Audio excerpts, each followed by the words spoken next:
This is Vivo X200 ultra. দীর্ঘদিন ব্যবহারের পর আজকে আমি আপনাদেরকে এই ফোনটির ক্যামেরা রিভিউ দিব। এই মুহূর্তে পুরো ওয়ার্ল্ডে মোবাইল ফোনটি খুবই হাইপ আছে, কারণ এই মোবাইল ফোনে এমন কিছু ক্যামেরা দেওয়া আছে যেগুলো নাকি আইফোন, স্যামসাংকেও টাকা দিয়ে সবার উপরে চলে আসছে। তো আসলে বাস্তবতা কি সেটাই আজকে আপনাদেরকে সম্পূর্ণ দেখিয়ে দিব, কারণ আজকে আমি এই মোবাইল ফোনটির ফটো কোয়ালিটি কেমন, ভিডিও কোয়ালিটি কেমন, এভরিথিং আপনাদের সাথে শেয়ার করব। তো আদৌ কি পারবে Vivo X200 ultra, iPhone 16 pro and Samsung S25 আলট্রাকে টাকা দিতে? তো রিকোয়েস্ট করবো সম্পূর্ণ ভিডিওটি দেখার। তো চলুন ভিডিও শুরু করা যাক। মোবাইল ফোনটিতে তিনটি ক্যামেরা সেন্সর লাগানো আছে। একটা হচ্ছে 50 মেগাপিক্সেল মেইন শুটার, আরেকটি হচ্ছে 50 মেগাপিক্সেল আলট্রা ওয়াইড, আরেকটি হচ্ছে 200 মেগাপিক্সেলের টেলিফোটো পেরিস্কোপ লেন্স। এখন আমাদের মোবাইল ফোনের ক্যামেরা অ্যাপে চলে যাব। তো আমি কিছু ছবি আপনাদেরকে তুলে দেখাচ্ছি। এটা সেলফি ক্যামেরা চলে আসছে। তো প্রথমে আমরা ফটো মোডে চলে আসলাম। ফটো মোডে আসার পর আপনারা দেখতে পাচ্ছেন এখানে মিলিমিটারে দেয়া আছে। তো আমরা চাইলে এটা কিন্তু 3x 4x এরকম কিন্তু করতে পারি। এই ক্যামেরাতে 3.7x এর অপটিক্যাল জুম অপশন পেয়ে যাব, যে জুম করার পর আপনার ভিডিও অথবা ফটো কখনোই ফাটবে না। আর তারপরে বাকি যে জুমগুলো হবে সেগুলো হচ্ছে ডিজিটাল জুম। ওকে, তো আমরা এখন কিছু ফটো ক্লিক করে নিব। এটা হচ্ছে আলট্রা ওয়াইড শুটার, 14 মিলিমিটারে এখান থেকে আপনারা শ্যুট করতে পারবেন। তো আমি যদি একটা ফটো ক্লিক করি আলট্রা ওয়াইডে, ফটোটা ক্লিক করার পর এখন ফটো কোয়ালিটির আমরা একটু দেখি, একটু জুম করে নিই। আপনারা দেখতে পাচ্ছেন এটার ফটো কোয়ালিটি অত্যন্ত ভালো আলট্রা ওয়াইডে, এবং আশেপাশের নয়েজে কিন্তু খুবই কম, এবং ফটো কোয়ালিটি অত্যন্ত ভালো। যখন আপনি নিজে ফটো তুলবেন তখন বুঝতে পারবেন। ওকে, তো আলট্রা ওয়াইডে আমরা শ্যুট করে ফেললাম। এখন আমি যদি 35mm যাই, দেখতে পাচ্ছেন এখন আমরা 200 মেগাপিক্সেলে ফটো তুলতে পারবো। এটা হচ্ছে 85mm, তারপর 170। তো আমরা যদি এখান থেকে 35mm গিয়ে একটা ফটো ক্লিক করি, ক্লিক করার পর এখন যদি ফটো রেজাল্টটা দেখি, জাস্ট ওয়াও! আপনারা এখানে কোয়ালিটি দেখলে জাস্ট ইমপ্রেসড হয়ে যাবেন। ওকে, তো এখানে কিছু সেটিংসও আছে। ফটো ক্লিক করার আগে সেই সেটিংসগুলো অবশ্যই করে নিতে হবে। উপরে সেটিংস আইকনে ক্লিক করবো, এখান থেকে HDR অফ করে দিব। তারপর এখানে ওয়াটারমার্ক আছে, আমরা চাইলে ওয়াটারমার্ক অন করে দিতে পারি। সো আপনারা যদি ফটো কাজে লাগাতে চান তাহলে ওয়াটারমার্কের দরকার নেই। যেহেতু আমি এখন আপনাদেরকে ফটো কোয়ালিটি দেখাবো, তাই আমি ওয়াটারমার্কটা অন করে দিলাম। আর এখান থেকে ওয়াটারমার্কের কিছু মডেলও আছে, সেগুলো আমরা সিলেক্ট করে দিব। তো এখান থেকে জাইসের যে বর্ডার আছে সেটা সিলেক্ট করে দিলাম। আর ভিভো জাইসের সাথে কোলাবোরেশন করে এই ক্যামেরাটা তৈরি করেছে, যে আপনি ফটো তোলার পর আপনার ফটো প্রসেসিং কিন্তু জাইসই করে থাকে। ওকে, তো এখন আমরা সাথেই দেখতে পাচ্ছি এখানে পোর্ট্রেট মোডটা সবার শেষে আমরা দেখব, কারণ এই পোর্ট্রেট মোডের কারণেই এই মোবাইল ফোনটি বেশি পপুলার।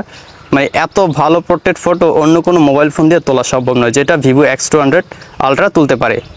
সো আমরা এখানে ফটো মোডে দেখতে পেলাম 14 মিলিমিটারে আলট্রা ওয়াইড, 35 মিলিমিটারে এখানে আমরা 200 মেগাপিক্সেলের ফটো তুলতে পারবো। 85 মিলিমিটার রয়েছে, 175 মিলিমিটার রয়েছে। জুম করার পরও এখানে ফটো কোয়ালিটি অবশ্যই দেখতে পাচ্ছেন যে আমরা কত দূরের বস্তু কিন্তু জুম করে ফেলতে পারবো, এবং এখান থেকে আপনারা 120x এ জুম করতে পারবেন।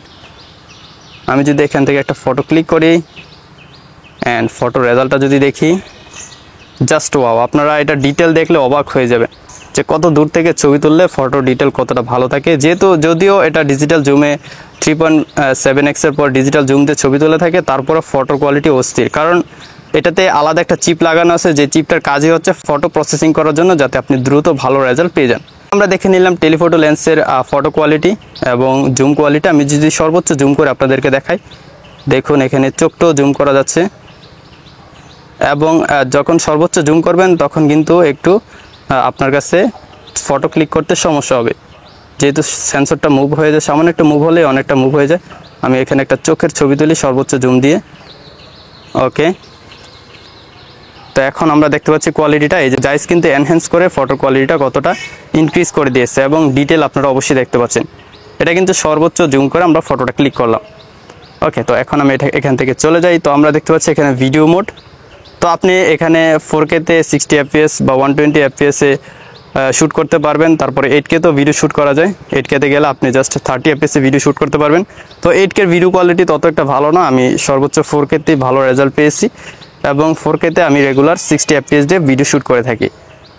ওকে, তো দেখতে পাচ্ছেন এই যে আমরা জুম করতে পারবো। আর এটার জুমের চেয়ে আইফোনের জুমের স্মুথটা বেশি ভালো, কারণ আইফোনে জুম করলে একদম স্মুথলি জুম হয়, কিন্তু এটা যখন জুম করবেন তখন একটা সেন্সর থেকে অন্য একটা সেন্সরে চলে যায়, এবং ভিডিওটা একটু শেকি মনে হয়। এটা হচ্ছে ভিডিওর জুমের কোয়ালিটি। এবং একদম শেষে আমি আপনাদেরকে কিছু ভিডিও স্যাম্পল দিয়ে দিব, যেটা এই মোবাইল ফোন দিয়ে শ্যুট করা হয়েছে। সো তারপর আমরা পোর্ট্রেট ভিডিওতে চলে যাব। তো এই যে দেখতে পাচ্ছেন পোর্ট্রেট ভিডিও কোয়ালিটি, এখানে আমরা আলট্রা ওয়াইড দিয়ে পোর্ট্রেট ভিডিও শ্যুট করতে পারবো অ্যান্ড 35mm 85mm দিয়েও আমরা ভিডিও শ্যুট করতে পারবো পোর্ট্রেটে। দেখতে পাচ্ছেন এজ ডিটেকশন কতটা ভালো। আমি যদি আপনাদেরকে দেখাই, এই যে আপনারা অবশ্যই স্ক্রিনে দেখতে পাচ্ছেন এজ ডিটেকশনটা খুবই চমৎকারভাবে কিন্তু এটা দিয়ে পোর্ট্রেট ভিডিও শ্যুট করা যায়। তো আমি কিন্তু সবার শেষে সবগুলো ভিডিও স্যাম্পল দিয়ে দিব, পোর্ট্রেট ভিডিওগ্রাফি, তারপর নর্মালে 4K তে ভিডিও শ্যুট করে, তারপরে কিছু স্লোমো স্যাম্পলও দিয়ে দিব আপনাদেরকে। তারপর আমরা এখানে মোড দেখতে পাচ্ছি, মোড়ে আসার পর এখানে প্যানোরামা শুটার রয়েছে, তারপরে আলট্রা এইচডি ডকুমেন্ট, স্লোমো। এই যে স্লোমোতে আমরা যদি যাই, এখানে স্লোমো দেখতে পাচ্ছেন 1080p-তে আপনারা 240 fps-এ শ্যুট করতে পারবেন। আর যদি 4K সিলেক্ট করি তাহলে আপনারা জাস্ট 120 fps-এ ভিডিও শ্যুট করতে পারবেন। খুবই চমৎকার কোয়ালিটি আসে 4K, সেটা অবশ্যই আপনারা ভিডিও শেষে দেখতে পাবেন। আমি এখান থেকে চলে যাব, আর মোড়ে কী কী আছে সেগুলো আরও দেখিয়ে নিই। এখানে দেখতে পাচ্ছেন স্টেড, তারপর প্রোমোড আছে, আরও অনেক কিছু ফিচার আছে, এগুলো আপনারা ইউজ করতে পারবেন। ওকে, এখন আমি চলে আসলাম পোর্ট্রেট মোডে, যে পোর্ট্রেট মোডের কারণেই সবচেয়ে বেশি পপুলার এই মোবাইল ফোনটি। এখানে আপনি 35mm-এ শ্যুট করতে পারবেন, 50mm, 85mm। এখানে 85mm-এর রেজাল্ট সবচেয়ে বেস্ট আসে, ঠিক আছে। তো এখান থেকে আমরা অ্যাপারচারটা বাড়িয়ে কমিয়ে নিতে পারবো। দেখতে পাচ্ছেন f2.1.4 দিয়ে আমি একটা ফটো ক্লিক করে দেখি।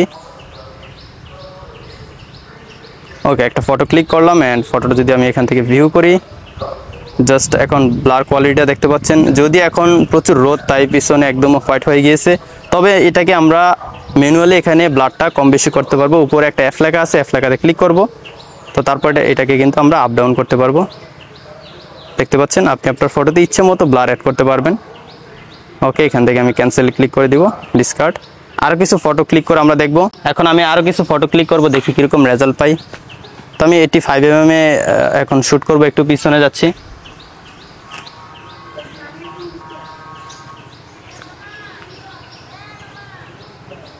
অ্যান্ড এখান থেকে 0.95 দিয়ে নিলাম। সো একটা ফটো ক্লিক করে নিলাম, এখন এটার রেজাল্টটা দেখি। তো দেখতে পাচ্ছেন কতটা অস্থির ব্লার এসেছে, এবং এই ডিটেকশন দেখলে আপনি অবাক হয়ে যাবেন। আপনার একটা সিঙ্গেল হেয়ার পর্যন্ত এটা ডিটেক্ট করে নিতে পারে। আপনারা অবশ্যই এখানে ফটো কোয়ালিটি দেখতে পাচ্ছেন, প্রত্যেকটা হেয়ার কিন্তু কতটা অস্থিরভাবে এখানে রেখে দিয়েছে দেখতে পাচ্ছেন, এবং ব্যাকগ্রাউন্ড কিন্তু কতটা চমৎকার ব্লার এসেছে।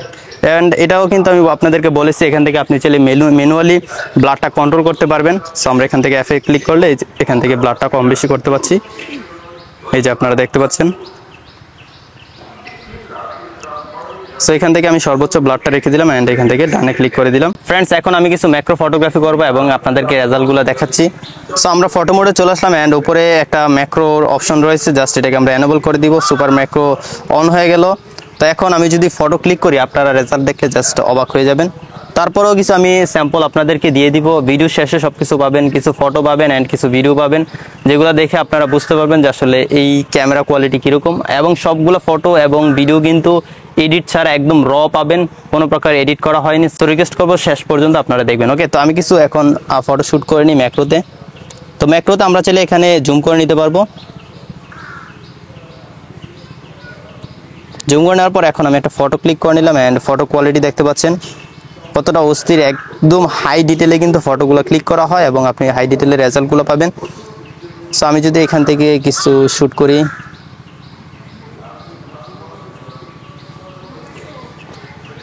সো ফ্রেন্ডস দেখতে পাচ্ছেন কতটা অস্থির ডিটেল এখানে চলে আসে, যেগুলো আসলে আমি নিজের চোখে দেখে কিছুই বুঝতে পারি না, সেই জিনিসগুলোই কিন্তু আমরা ম্যাক্রোতে শ্যুট করে একদম স্পষ্ট দেখতে পাবো। এই যে আপনারা দেখতে পাচ্ছেন, এগুলো কিন্তু এক প্রকার শ্যাওলা, ইটের উপরে শ্যাওলা পড়ে আছে, সেগুলোর ছবি আমি তুলেছি, কিন্তু দেখে মনে হচ্ছে যেন বড় বড় ঘাসের ছবি তুলেছি। আপনারা এখানে ফোকাসগুলো দেখতে পাচ্ছেন। আমি আরও কিছু শ্যুট করে আপনাদেরকে দেখাই, আর কি শ্যুট করা যায়। এই যে ছোট্ট ফুলটাকে আমি একটু শ্যুট করি, দেখি এটা কীরকম ডিটেল আসে।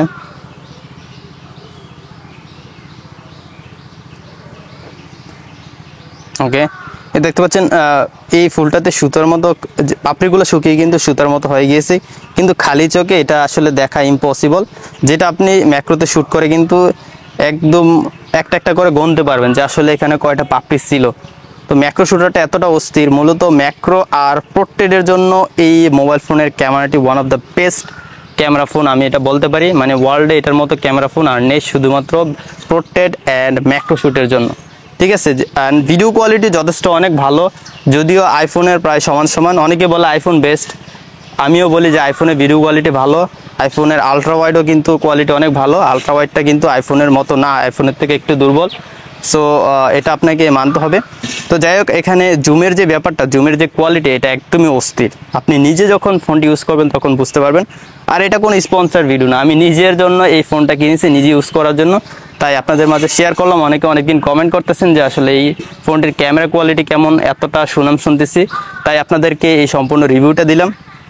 তো এখন আমি আপনাদেরকে এই মোবাইল ফোনের পোর্ট্রেট ভিডিও কোয়ালিটি, তারপরে নর্মাল ভিডিও কোয়ালিটি কীরকম, তারপর পোর্ট্রেট ফটোগ্রাফি করলে কীরকম রেজাল্ট আসে, অ্যান্ড আমরা আলট্রা ওয়াইড দিয়ে কিছু ভিডিও অ্যান্ড ফটো শ্যুট করবো, মানে এভরিথিং রেজাল্ট এখন আপনাদেরকে দিয়ে দিব। সম্পূর্ণ রেজাল্টগুলো আপনারা দেখুন, যদি ফোনটি আপনার কাছে ভালো লাগে। সো রিকোয়েস্ট করবো শেষ পর্যন্ত দেখে আপনারা একদম A to Z রেজাল্টগুলো দেখে নিন।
এখন যে ভিডিওটা দেখতে পাচ্ছেন এটা হচ্ছে আলট্রা ওয়াইড দিয়ে শুট করা, এবং ভিডিও কোয়ালিটি অবশ্যই আপনারা দেখতে পাচ্ছেন। আর ভিডিওটা শুট হচ্ছে 4K 60 FPS এ।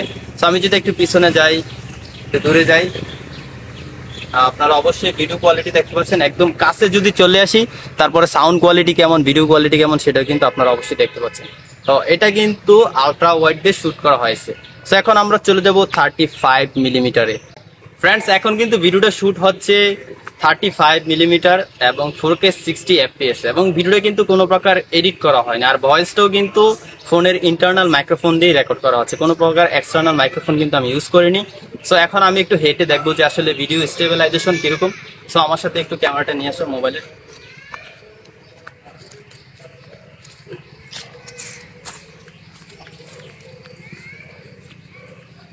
কেমনটা স্টেবল সেটা অবশ্যই আপনারা দেখতে পাচ্ছেন। যদিও মোবাইল ফোনটা দিয়ে দৌড়ালে কিরকম স্টেবল হয় সেটা আমরা দেখতে চাই।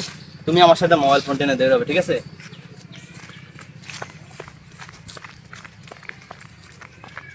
তো দেউরিয়ে ভিডিও শুট করলে কিরকম ভিডিও শুট হয় সেটাও কিন্তু আপনাদেরকে দেখিয়ে দিলাম। সো এটা কিন্তু 35mm দিয়ে শুট করা হয়েছে। ফ্রেন্ডস, এখন যে ভিডিও কোয়ালিটি দেখতে পাচ্ছেন এটা হচ্ছে পোর্ট্রেট মোডে শুট করা, এবং সর্বোচ্চ ব্লার দিয়ে কিন্তু ভিডিওটা শুট করা হচ্ছে। আর কোনো প্রকার মাইক্রোফোন ইউজ করা হয়নি। আমি সাউন্ডটা কিন্তু পরে বাড়িয়ে নিচ্ছি এডিটের মাধ্যমে। আর ভিডিও কিন্তু কোনো কালার গ্রেডিং করা হয়নি, শুধুমাত্র সাউন্ডটা আপ করে দিয়েছি যাতে আপনারা কথাগুলো বুঝতে পারেন। সো এখন আমি জাস্ট একটু হেঁটে দেখবো যে আসলে পোর্ট্রেট ভিডিও মোড বা পোর্ট্রেট ভিডিও কোয়ালিটি কিরকম। এটা আমাদের ক্যামেরাটা রাখা, আমি একটু হেঁটে দেখাই আসলে কিরকম ডিটেক্ট করতে পারে।